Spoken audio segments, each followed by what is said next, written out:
الحمد لله نحمده ونستعينه ونستغفره ونؤمن به ونتوكل عليه ونعوذ بالله من شرور أنفسنا ومن سيئات أعمالنا من يهده الله فلا مضل له ومن يضلله فلا هادي له ونشهد أن محمدا عبده ورسوله أما بعد فأعوذ بالله من الشيطان الرجيم بسم الله الرحمن الرحيم إن الله وملائكته يصلون على النبي يا أيها الذين آمنوا صلوا عليه وسلموا تسليما مل کر درود پاک پڑھ دیجئے اللہم صلی علی سیدنا و مولانا محمد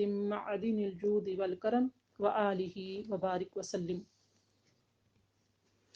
نہایت ہی میری قابل احترام پیاری بہنوں، السلام علیکم ورحمۃ اللہ وبرکاتہ۔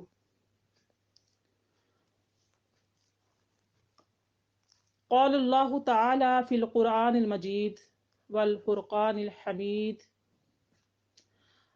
اللہ نور السماوات والارض مثل نورہ کمشکاۃ فیہا مصباح المصباح فی زجاجہ الزجاجۃ کأنہا کوکب دری یوقد من شجرۃ مبارکۃ زیتونۃ لا شرقیۃ ولا غربیۃ یکاد زیتها یضیء ولو لم تمسسہ نار نور علی نور یہدی اللہ لنورہ من یشاء ویضرب اللہ الامثال للناس واللہ بکل شیء علیم، صدق اللہ العلی العظیم۔ اللہ آسمانوں اور زمین کا نور ہے، اس کے نور کی مثال جو نور محمدی صلی اللہ علیہ وآلہ وسلم کی شکل میں دنیا میں روشن ہے، اس طاق نما سینہ اقدس جیسی ہے جس میں چراغ نبوت روشن ہے۔ وہ چراغ قلب محمدی صلی اللہ علیہ وآلہ وسلم کے فانوس میں رکھا ہے۔ یہ فانوس نور الہی کے پرتوں سے اس قدر منور ہے گویا ایک درخشندہ ستارہ ہے۔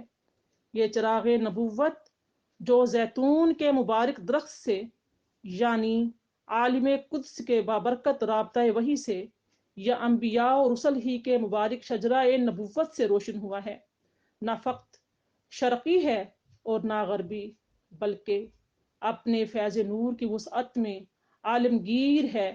ایسا معلوم ہوتا ہے کہ اس کا تیل خود ہی چمک رہا ہے، اگرچہ ابھی اسے وحی ربانی اور معجزات آسمانی کی آگ نے چھوا بھی نہیں۔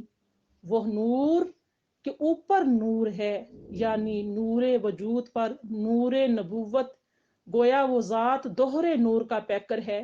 اللہ جسے چاہتا ہے اپنے نور کی معرفت تک پہنچا دیتا ہے، اور اللہ لوگوں کی ہدایت کے لیے مثالیں بیان فرماتا ہے، اور اللہ ہر چیز سے خوب آگاہ ہے۔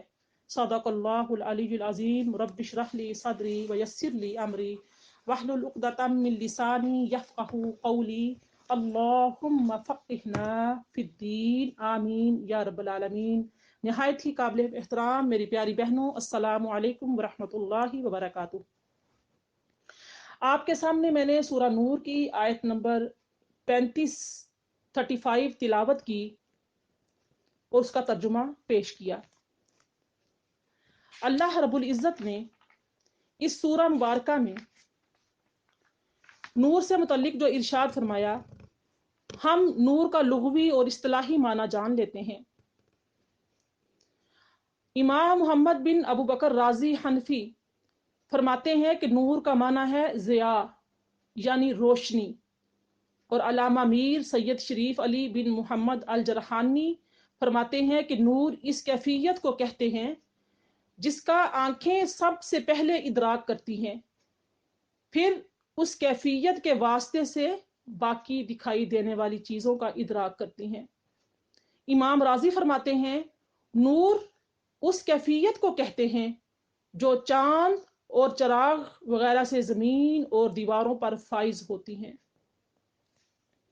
امام راضی فرماتے ہیں کہ نور چونکہ ایک کیفیت حادثہ کو کہتے ہیں، ایک کیفیت حادثہ ہے، اس لیے اس کا اطلاق اللہ رب العزت پر محال ہے، کیونکہ اس کی مثال قرآن پاک میں ہمیں ملتی ہے۔ اللہ تعالیٰ نے فرمایا جعل الظلمات والنور، سورہ الانعام آیت نمبر 1۔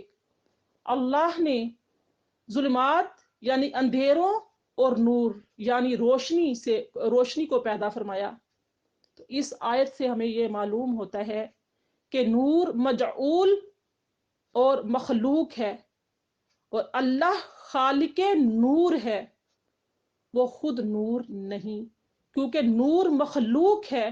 چونکہ اس آیت میں اللہ تعالیٰ نے اپنی ذات پر نور کا اطلاق فرمایا ہے، اس لیے علماء کرام جو ہیں وہ اس کی توجیحات یوں بیان کرتے ہیں کہ نور ظہور اور ہدایت کا سبب ہے، جیسا کہ اللہ پاک نے قرآن پاک میں ارشاد فرمایا سورہ بقرہ آیت نمبر 257 میں 257 میں اللہ ولی الذین آمنوا یخرجہم من الظلمات الی النور، اللہ مومنوں کا کار ساز ہے اور وہ ان کو ظلمات یعنی اندھیروں سے نور کی طرف نکال لیتا ہے۔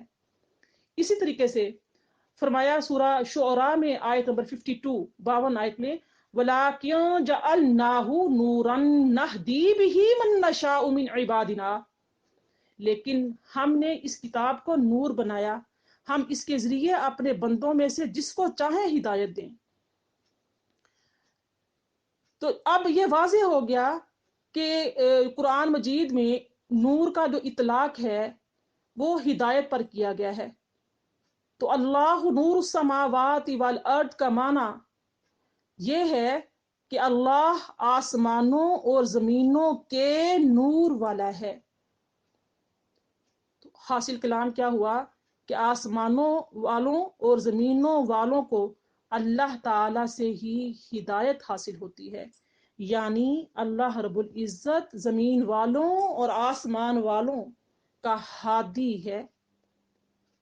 اس نور کی تفسیر میں حضرت ابن عباس رضی اللہ تعالی عنہما اور اکثرین صحابہ کرام کا یہی قول ہے کہ اللہ تعالی اپنی حکمت بالغہ سے آسمانوں اور زمینوں کا مدبر ہے، جیسے بہت بڑے عالم کے لیے کہا جاتا ہے کہ وہ شہر کا نور ہے، کیونکہ وہ شہر والوں کے لیے عمدہ تدبیر کرتا ہے، ہدایت کا یعنی کہ ذریعہ بنتا ہے، رہنمائی کا ذریعہ بنتا ہے، صحیح راستے کی طرف ان کو گائیڈ کرتا ہے، صراط مستقیم کی طرف گائیڈ کرتا ہے۔ تو اس لیے عالم کو بھی نور کہا جاتا ہے، جس سے ان کو شہر کے معاملات میں رہنمائی حاصل ہوتی ہے۔ اللہ تعالیٰ آسمانوں اور زمینوں کا ناظم ہے، اور کیونکہ انتہائی حسین ترتیب اس کا نظام جو ہے وہ انتہائی حسین ترتیب کے ساتھ قائم کیا گیا ہے۔ اللہ تعالیٰ آسمانوں اور زمینوں کو منور کرنے والا ہے، اور اس کا ایک محمل یہ بھی ہے کہ وہ آسمانوں کو ملائکہ سے منور کرتا ہے اور زمین کو انبیاء سے۔ اور اس کا دوسرا اس تفسیر کا نور کا جو آیت نور پڑی ہے، اس کا محمل یہ بھی ہے کہ وہ آسمانوں اور زمینوں کو سورج، چاند اور ستاروں سے منور کرتا ہے۔ اور اس کا تیسرا محمل یہ ہے کہ اس نے آسمان کو سورج، چاند اور ستاروں سے مزین کیا ہے، اور زمین کو انبیاء اور علماء سے مزین کیا ہے۔ یہ جو تفسیر میں آپ کے سامنے رکھ رہی ہوں، اس کو حضرت ابی بن کعب، حسن بصری اور ابو العالیہ سے منقول انہوں نے کیا ہے، اور تفسیر کبیر ابن کبیر ہے۔ اسی طریقے سے نور کا جو اطلاق ہے احادیث کی روشنی میں جو ہمیں ملتا ہے، نبی کریم علیہ الصلوۃ والسلام نے بھی اللہ تعالی کی ذات پر نور کا اطلاق فرمایا ہے۔ نبی صلی اللہ علیہ وآلہ وسلم تہجد کی نماز میں پڑھتے تھے اللہم لک الحمد انت نور السماوات، اے اللہ تیرے لیے حمد ہے، تو آسمان اور زمینوں کا نور ہے۔ اور حضرت ابو ذر جو ہیں رضی اللہ تعالیٰ عنہ بیان کرتے ہیں کہ میں نے رسول اللہ صلی اللہ علیہ وآلہ وسلم سے سوال کیا، کیا آپ نے اپنے رب کو دیکھا؟ تو آپ نے فرمایا، میں نے اپنے رب کو جہاں سے بھی دیکھا وہ نور ہی نور ہے۔ اسی طریقے سے حضرت ابو ذر رضی اللہ تعالیٰ عنہ بیان کرتے ہیں کہ رسول اللہ صلی اللہ علیہ وآلہ وسلم نے فرمایا، میں نے نور کو دیکھا۔ اس طریقے سے اللہ تعالیٰ کی ذات نے اپنی کتاب جو ہے یہ قرآن مجید، اس کا بھی جو نور کا اطلاق اس پر بھی کیا ہے۔ اللہ پاک نے فرمایا سورہ نساء آیت نمبر 174 میں، وَأَنزَلْنَا إِلَيْكُمْ نُورًا مُبِينًا، ہم نے تمہاری طرف روشن نور نازل کیا۔ اور نبی صلی اللہ علیہ وآلہ وسلم پر بھی نور کا اطلاق ہوتا ہے، جیسا کہ اللہ پاک نے قرآن پاک میں سورہ مائدہ آیت نمبر 15 میں ارشاد فرمایا، قَدْ جَاءَكُم مِّنَ اللَّهِ نُورٌ وَكِتَابٌ مُّبِينٌ، بے شک تمہارے پاس اللہ کی طرف سے آ گیا نور اور روشن کتاب۔ آپ دیکھ لیجئے اس میں جو یہ نور سے متعلق میں نے آپ کو ساری وضاحت بیان فرمائی، یہ تمام قرآن و احادیث کی روشنی میں فرمائی ہے۔ آگے اللہ تعالیٰ نے فرمایا کہ المصباح فی زجاجۃ، اب اس نور کی مثال کہ وہ نور کس طرح کا ہے، کیسا ہے۔ المصباح فی زجاجہ، الزجاجۃ کأنہا کوکب دری یوقد من شجرۃ مبارکۃ زیتونۃ لا شرقیۃ ولا غربیۃ یکاد زیتها یضیء ولو لم تمسس نار، نور علی نور۔ سبحان اللہ، سبحان اللہ۔ اب اس میں اللہ تعالیٰ کی ذات نے کمشکات فیہا مصباح کی مثال دی ہے۔ وہ ایک تاک کی مثل ہے جس میں چراغ ہو۔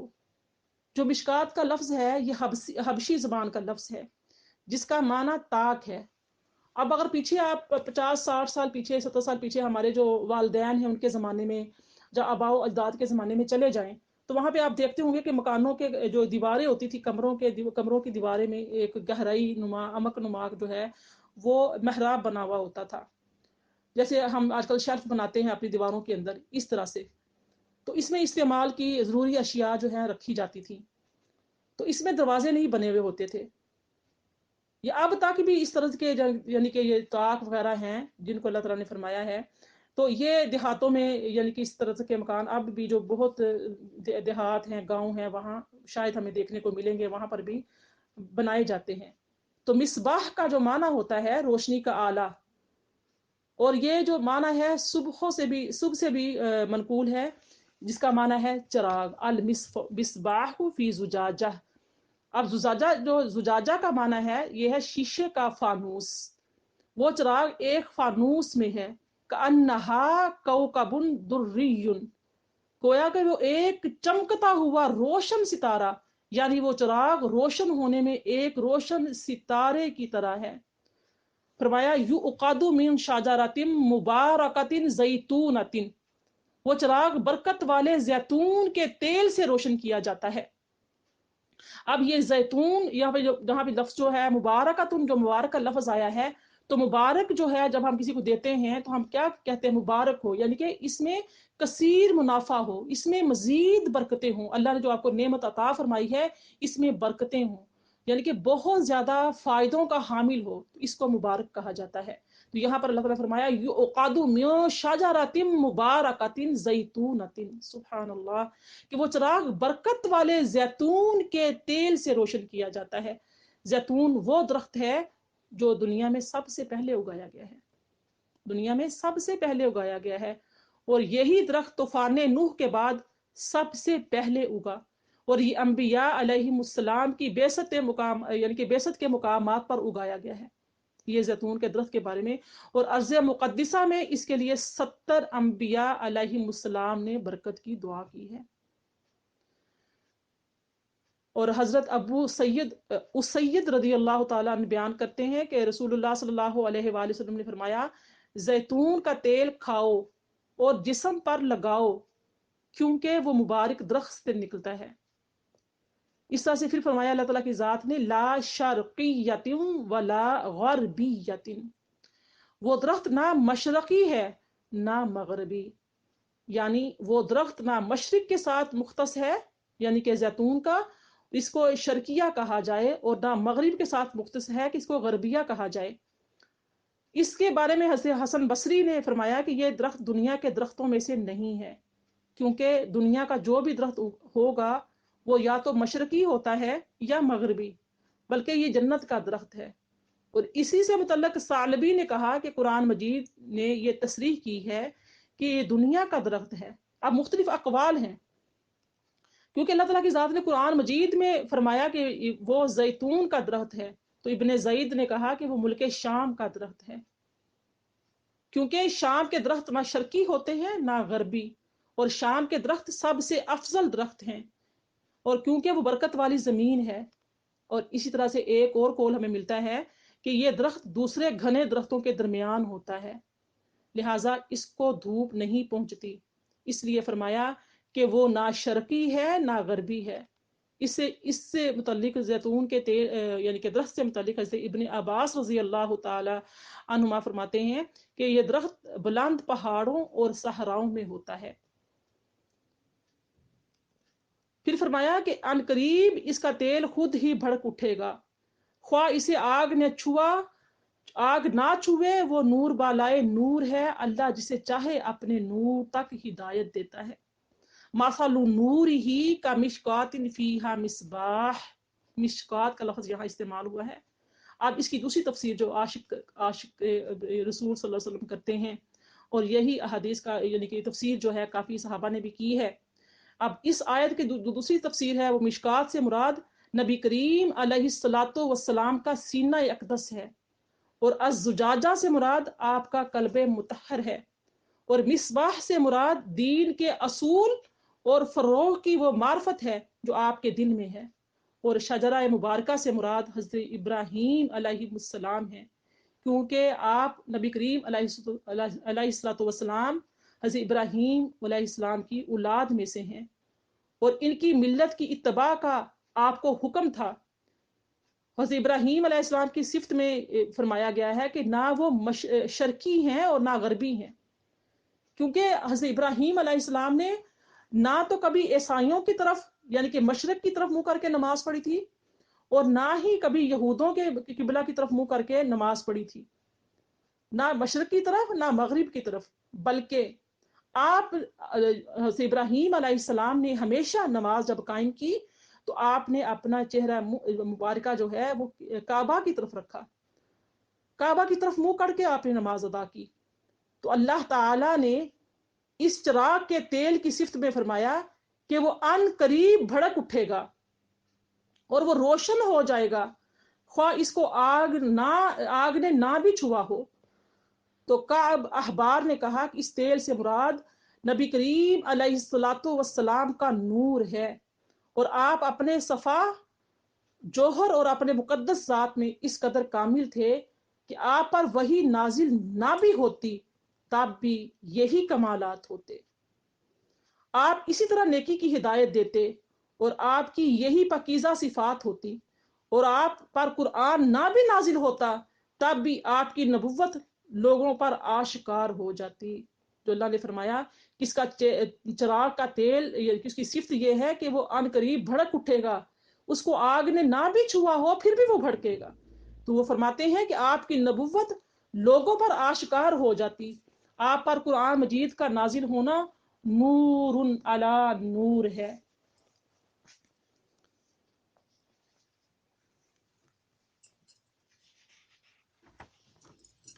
سبحان اللہ۔ فرمایا اس میں جی، اب اس کی مثال جو ہے مومن کے دلوں سے بھی دی جاتی ہے کہ مومن جو ہیں وہ ان کے دل کیسے ہوتے ہیں، یعنی جیسے یہ درخت آفتوں سے بچا ہوا ہے، جیسے یہ درخت جو ہے زیتون کا آفتوں مصیبتوں سے بچا ہوا ہے، اسی طرح مومن جو ہے وہ فتنوں سے محفوظ رہتا ہے۔ اگر کسی فتنے کی آزمائش میں پڑتا بھی ہے تو اللہ تعالی اسے ثابت قدم رکھتا ہے۔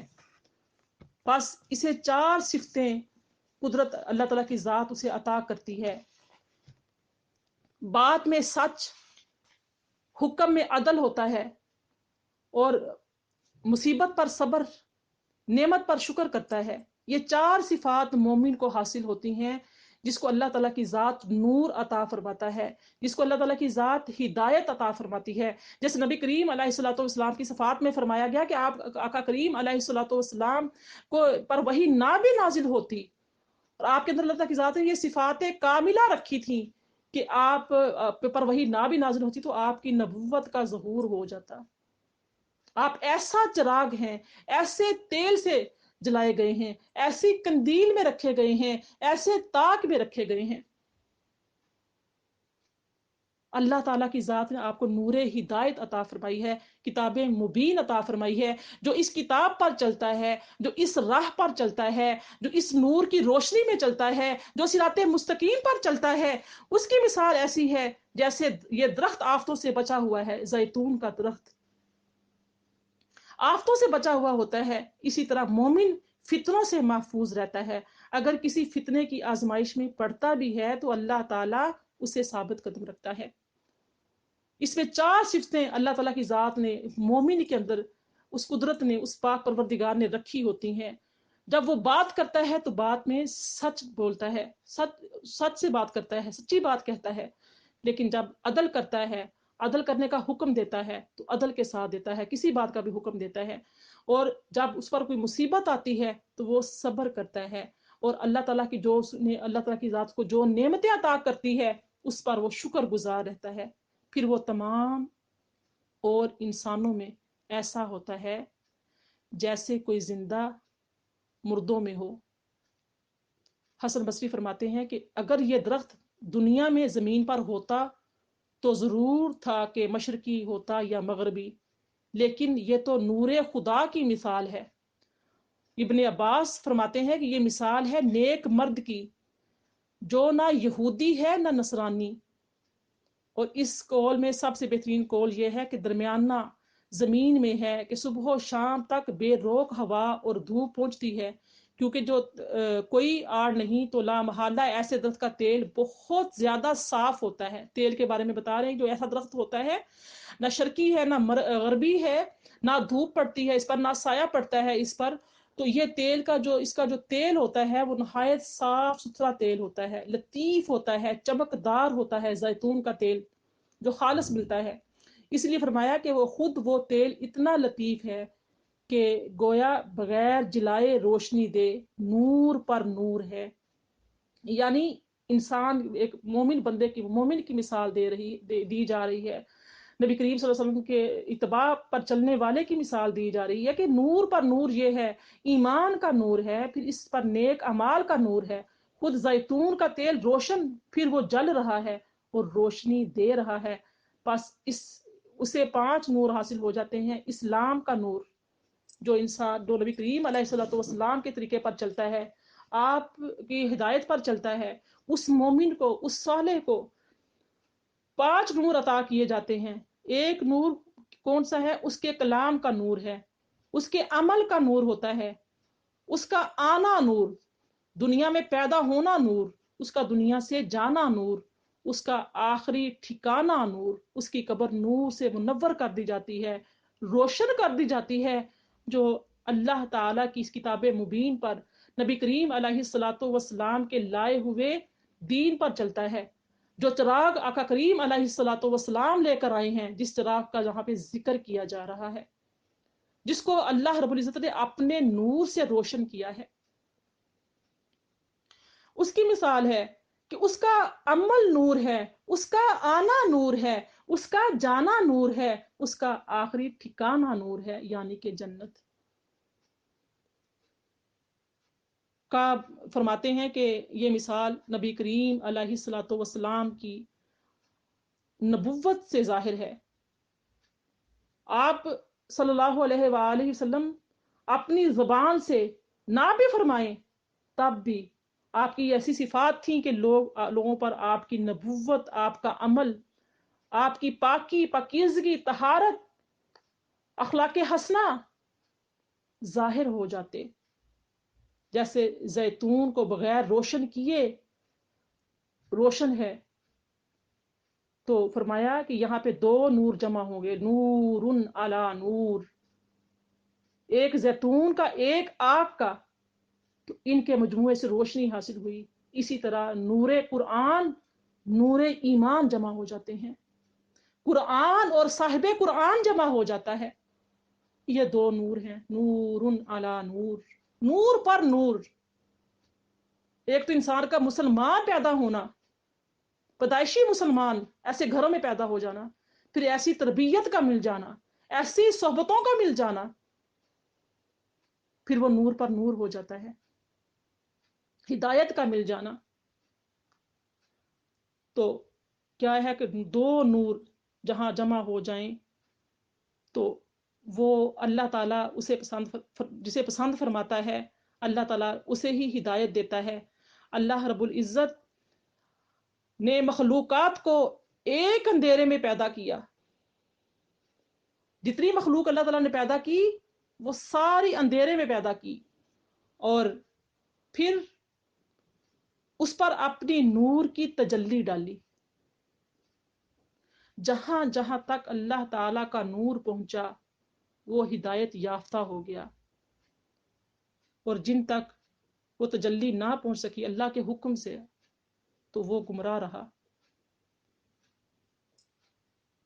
اللہ تعالیٰ نبی کریم علیہ الصلوۃ والسلام فرماتے ہیں کہ اللہ تعالیٰ نے اپنا جو قلم ہے، علم کے مطابق اللہ کا قلم چل کر خشک ہو گیا ہے. پھر اللہ پاک نے ارشاد فرمایا کہ اللہ تعالیٰ یہ مثالیں لوگوں کے سمجھنے کے لیے بیان فرما رہا ہے، اس کے علم میں کوئی اس جیسا نہیں، وہ ہدایت دلالت کے ہر مستحق کو بخوبی جانتا ہے. وَيَضْرِبُ اللَّهُ الْأَمْثَالَ لِلنَّاسِ وَاللَّهُ بِكُلِّ شَيْءٍ عَلِيمٌ. وہ یہ مثالیں دے کر، یہ جو مثال دی گئی ہے یہ تمہیں سمجھانے کے لیے، اے مومنوں، اے مسلمانوں، اے انسانوں، یا ایھا الناس، یہ جو مثالیں دی جا رہی ہیں یہ سمجھانے کے لیے دی جا رہی ہیں. اللہ تعالیٰ مثال دے کر سمجھاتا ہے. وہ ہدایت و دلالت، وہ گمراہی کہ ہر ایک مستحق کو بخوبی جانتا ہے کہ کون کہاں کس طرف دوڑ رہا ہے، کون کیا چاہتا ہے. یعنی کہ وہ اس کو پتا ہے کہ کون لوگ کس طریقے سے دوڑ رہے ہیں اس کو پانے کے لیے، اس کی رضا جوئی کے لیے کہاں دوڑ رہے ہیں. یعنی اللہ تعالیٰ کا جو نور مطلق ہے سارے جہاں کو منور کر رہا ہے، مگر اس کا ادراک ہر ایک کو نصیب نہیں ہوتا. اس کی یعنی کہ ادراک کی توفیق جو ہے اور اس کے فیض سے مستفیض ہونے کی نعمت اللہ ہی جس کو چاہتا ہے بخشتا ہے. اور اللہ جو ہے جس طرح جو اندھا ہوتا ہے، اندھے کے لیے دن اور رات برابر نہیں ہے، یعنی کہ اس کے لیے تو جو اندھا ہوتا ہے اس کے لیے تو دن اور رات برابر ہوتے ہیں نا، وہ برابر ہے. اور اسی طرح بے سیرت جو انسان ہے، ایک ہوتا ہے نا بصیرت والا، ایک ہوتا ہے بے بصیرت. جو بے بصیرت ہے انسان ہے اس لیے بجلی اور سورج اور چاند اور تاروں کی روشنی تو روشنی ہے، لیکن جو اللہ تعالیٰ کا نور ہے وہ اس کو سجائی نہیں دیتا. وہ سورج کی روشنی دیتا ہے جس کی بصیرت ہی نہیں ملی، ادراک ہی نہیں ملا، اللہ کے نور کی پہچان ہی نہیں ہے. اس کائنات میں چل پھر رہا ہے، فائدے اٹھا رہا ہے، سو رہا ہے، جاگ رہا ہے، کھا رہا ہے، پی رہا ہے، اللہ کی نعمتیں دن رات اس کو مل رہی ہیں، لیکن وہ ان چیزوں کو محسوس تو کرتا ہے. یہ چاند کا گٹنا بڑھنا، یہ سورج چاند ستاروں کا چمکنا، یہ روشنی، یہ حرارت، یہ ہواؤں کا چلنا، یہ بادلوں کا گرجنا، یہ ہر چیز وہ محسوس کر رہا ہے، فوائد بھی لے رہا ہے. لیکن چونکہ جیسے اندھا جو ہوتا ہے، اندھے کی مثال جیسے اندھے کے لیے دن رات برابر ہیں، اسی طرح سے جو بے بصیرت انسان ہے اس کے لیے بھی یہ سب کچھ برابر ہے. وہ سب کچھ سے فائدہ تو اٹھا رہا ہے لیکن اس کو کچھ سجائی نہیں دیتا، اس کو کچھ پتا نہیں کہ وہ کیا کر رہا ہے. تو اس سے یعنی کہ بد نصیب کے لیے کائنات ہر طرف تاریک ہی تاریک ہے. جو آنکھوں کا اندھا اپنے پاس کی چیز کو نہیں دیکھتا، دیکھیے اگر جب اس کو ٹکر لگتی ہے تو پھر وہ سمجھتا ہے کہ یہاں پر مجھے یعنی کہ کچھ چیز تھی جسے مجھے ٹھوکر لگی ہے، یہاں پہ کچھ تھا، اس سے پہلے اس کو پتا نہیں تھا. اسی طرح سے جب یہ انسان جو ہے یہ بصیرت سے جو اندھے ہیں ان حقیقتوں کو نہیں دیکھ سکتے جن پہلوؤں میں اللہ تعالیٰ کا نور جگمگا رہا ہے، تو اس کو اس وقت پتا چلے گا جب وہ اس سے ٹکرا کر اپنی یعنی کہ شامت اعمال میں گرفتار ہو جائے گا.